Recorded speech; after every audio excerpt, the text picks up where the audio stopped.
essa vai para o pastor Adriano, né? Estava ali pacientemente aguardando seu momento de falar também. Pastor Adriano. Não. Vou sair da live. O pastor Sérgio estava resistindo um pouco a isso também, né? Mas ele vai ceder, Então, pastor Adriano, é o seguinte, a quinta razão, será que é uma razão realmente? Vamos ver. Rejeito o ensino de que o sétimo dia da semana, o sábado, tem qualquer importância para a determinação da minha salvação ou perdição eterna. Pastor Adriano, o que você diz sobre isso? É uma razão válida? Então, olha só, a gente poderia dar uma aula teológica sobre o sábado, né? Nós adventistas falamos muito sobre o sábado porque ninguém está falando, né? E falamos do sábado porque nós cremos que é uma verdade bíblica, que é um mandamento que continua, né? Um mandamento eterno. Então, esta razão, primeiro ele diz o seguinte, né? Que o sábado não importa em salvação. Ellen White tem um texto que fala sobre isso, né? Nós adventistas acreditamos que todos os mandamentos foram criados para que o ser humano, em resposta ao amor de Deus, nós fôssemos fiéis, né? Então, se eu sou um salvo em Jesus, aceitei o Cristo que morreu na cruz, o sacrifício vicário por mim, eu vou guardar os mandamentos, né? Jesus fala, se vocês me amam, vocês guardarão os meus mandamentos, né?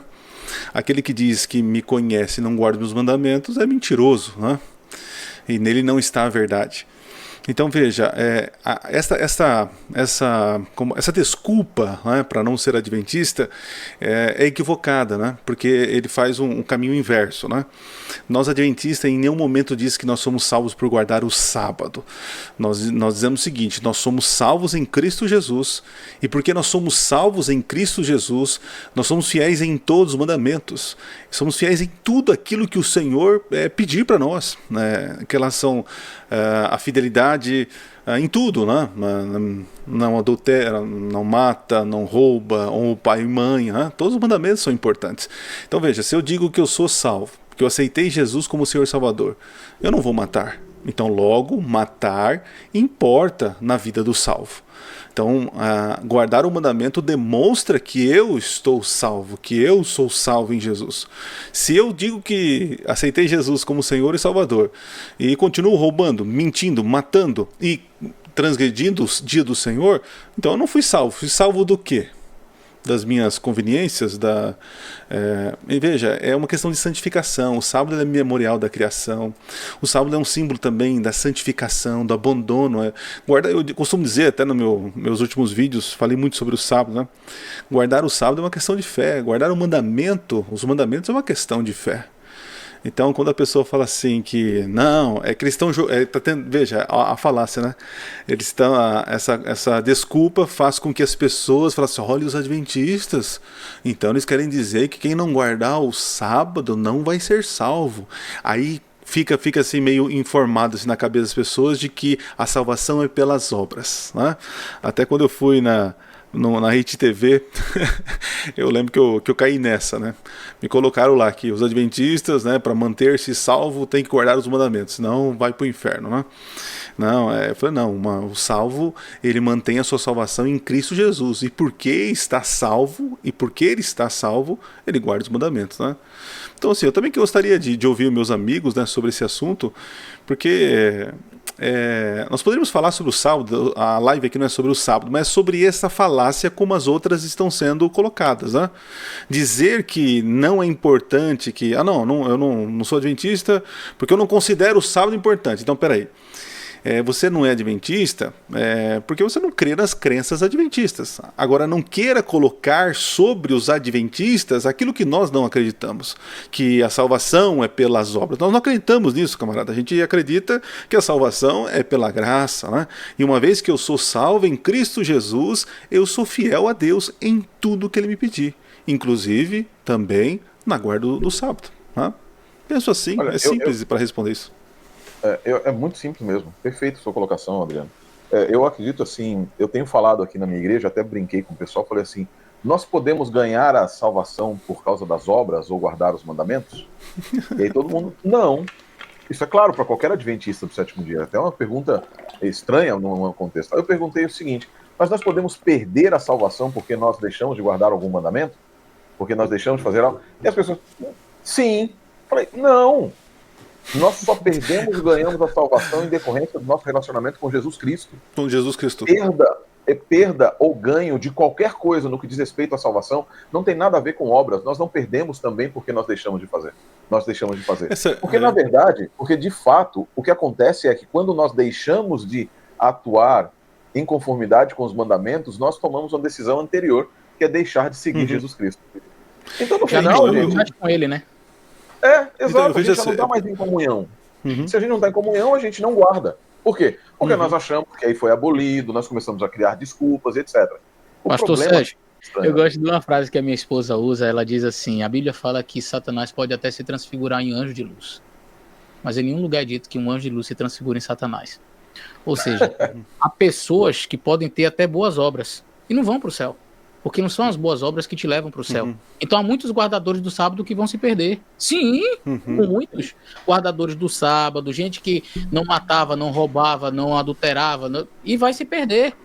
Porque não são as boas obras que te levam para o céu. Mas é impossível aquele que vai ser salvo não ter as boas obras. Não praticar boas obras. Então, um anjo de Satanás pode até se transfigurar em anjo de luz. Mas o anjo de luz jamais se transfigura em Satanás. Ou seja, todo aquele que é salvo vai demonstrar isso através de suas obras. Não é porque essas obras vão garantir alguma coisa. Elas são sempre um resultado daquilo que ele já recebeu do seu relacionamento com Jesus. Exato. Olha, porque a pessoa pensa assim que aceitei Jesus, ok, estou salvo. Aí eu começo a minha caminhada, a minha santificação. Caí em pecado, estou perdido, perdi a salvação. As pessoas pensam, até... É um ganho e perde. É um ganho e perde toda hora, né? Então, veja, é uma mentalidade legalista, tanto para ganhar a salvação, como para perder a salvação, percebe? E Cristo fica longe. Então, assim, eu lembro que eu aprendi com o Voltaire, finado Voltaire, né? Ele disse assim em sala de aula, que mudou minha vida, né? A nossa luta não são contra os pecados, mas é ficar aos pés de Cristo. Porque uma vez que eu fico aos pés de Cristo, eu guardo o sábado, eu sou fiel à minha esposa, eu amo. Então é isso. Então, o rapaz aí que fica falando essas coisas, é que assim, tá faltando no nosso povo um pouquinho de tutano aqui. Vamos pensar, peraí, não tem sentido o que ele tá falando. É um espantalho, é uma bobeira de internet. Entende? E essa, na verdade, é uma citação de Ellen White, onde ela fala, e que eles usam esse texto, né, de Ellen White, onde ela diz assim, a guarda do sábado importa em salvação ou perdição. É exatamente dentro desse contexto que ela está falando. Não é que guardar o sábado te leva para o céu, ou não guardar o sábado te leva para o inferno. Não. É dentro desse contexto. Poderia ser com o segundo mandamento, adorar imagens de escultura importa em salvação ou perdição. E eu vejo muitos evangélicos falando isso dos católicos, vai pro inferno porque adora imagem, sabe? E é dentro desse contexto que ela fala. Não é que guardar ou não guardar o sábado vai fazer com que você seja ou não salvo, mas é uma evidência do teu relacionamento com Cristo. Adorar ou não adorar imagens não é o que vai fazer você ir pro céu. Eu vou pro céu. Por que você está indo pro céu, meu Deus? Porque eu nunca adorei imagem. Beleza, pode ir que você não adora imagem. Não! Mas se eu estou adorando imagens, eu estou demonstrando o relacionamento que eu tenho com Cristo. Quem é que está em primeiro lugar no meu coração?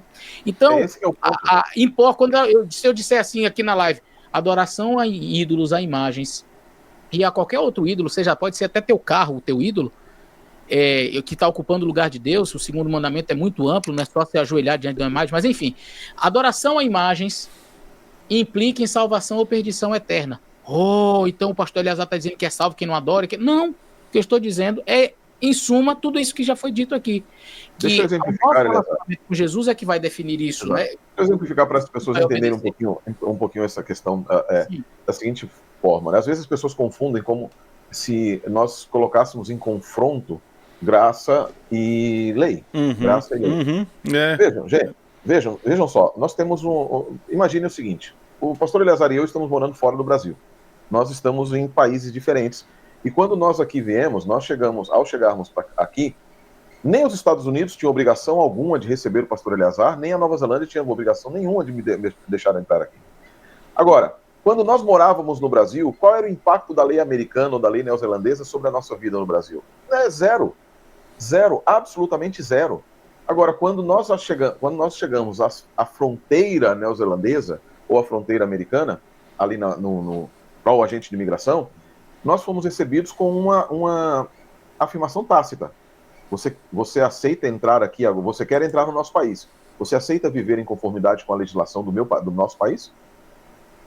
Essa aceitação, em nenhuma maneira... O pastor Eleazar não chegou lá na entrevista do consulado, aqui para Nova Zelândia não tem entrevista, mas ao chegar aqui, eu cheguei, meu nome é Sérgio, eu sou pastor adventista, e assim, agora vocês têm que me aceitar aqui de qualquer jeito, porque eu fiz no Brasil, eu tinha live dos 4 Cavaleiros, e isso, aquilo, e apresentei as minhas credenciais. O que o agente da Nova Zelândia ou o agente americano ia olhar pra gente e falar, pastor Eleazar?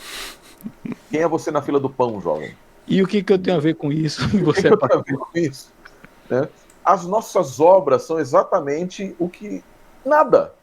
As nossas obras apresentadas diante de Deus são nada. É a obra de Cristo que importa. É a obra de Cristo que importa. E quando nós quando nós nos colocamos diante da obra de Cristo, acontece conosco aquilo que Dietrich Bonhoeffer escreveu nas suas cartas da prisão. Ele disse assim: durante muito tempo eu estive preocupado, focado na doença, voltado para a doença, preocupado com a doença, focado na doença, e não conseguia prestar atenção na cura que estava atrás de mim. No dia que eu me voltei para a cura, eu não me preocupei mais com a doença. E qual era a doença? O pecado. O que é pecado? Transgressão da lei, viver em desconformidade com Cristo, etc. Mas quando ele olhou para Cristo, essas coisas não faziam mais sentido para ele, as transgressões. Porque ele, olhando para Cristo, entendia a vontade de Cristo e vivia em conformidade com a vontade de Cristo. Quando nós entramos na Nova Zelândia ou nos Estados Unidos, nós fizemos uma afirmação para o governo americano, ou o governo neozelandês, que nós viveríamos de acordo com a legislação neozelandesa ou de acordo com a legislação americana. Quando nós entramos, aceitamos o convite da graça, apenas e tão somente da graça, porque Hebreus 10, 19 e 20 diz que o único e vivo caminho para entrarmos diante da presença de Deus é o caminho de Jesus Cristo. Não é o caminho do sábado, nem da lei, nada. Por isso o sábado não vai determinar a nossa salvação.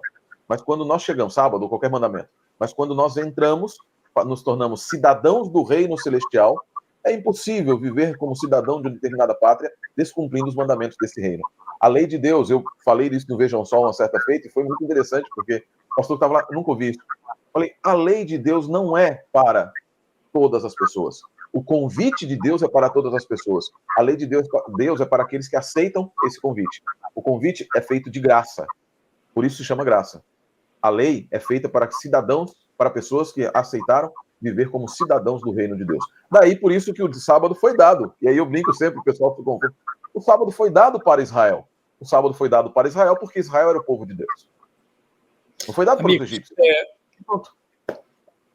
Eu gosto de usar a expressão todo da obra, né? Eu posso fazer também uma hermenêutica muito ruim com a Bíblia. Eu pego um texto que diz, Deus se arrependeu. E pego outro que diz que Deus não se arrepende. E agora? O que eu faço com isso, né? Então eu preciso estudar, preciso levar em consideração o contexto, para não colocar texto contra texto. A Bíblia se harmoniza. Hermenêutica se aplica a outros textos também, não só a Bíblia, né? Você pode, hermenêutica jurídica, por exemplo, e nos textos de Ellen White a mesma coisa, né? Você tem uma enormidade de textos em que Ellen White enaltece a graça de Cristo, que a salvação é unicamente pela fé.